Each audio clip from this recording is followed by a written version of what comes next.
When I asked how they produced the footage to the court and or the defense, they seemed confused. I clarified by asking whether it was provided on a USB drive, a disk, or a share link. They could not tell me for sure, but eventually said it was probably a share link. I Well, explained that getting a copy of the video files directly from them would help us ensure that we're working with the same hash verified data that was disclosed to the defense.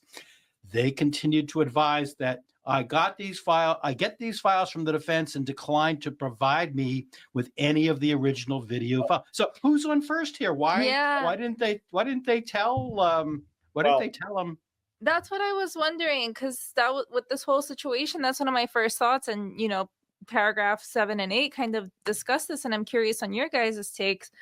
As a computer science student, if I want to submit anything, I have to hand in very detailed files explaining exactly what it is. They have to follow a specific format and they have to be labeled a certain way. So I would think that for police submitting evidence, that you would, one, have a standardized way of how you're sending it, but then two, if you're sending an altered video, a cropped video, you mentioned it getting dismissed in New York.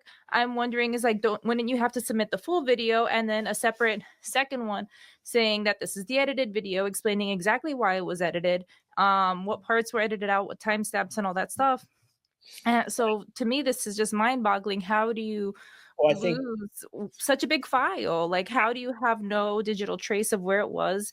How it's is the court not able to supply it and all that stuff? it's crazy, but I think these are secondary concerns, and I think we're actually burying the lead on this.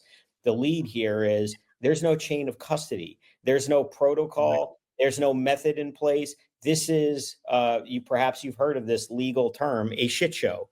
It's mind-boggling that a modern police force with a modern district attorney's office that is charged with the responsibility of prosecuting very serious cases literally has no method, no manner, no system in place to say, I can tell you how it was preserved because let me look at our records.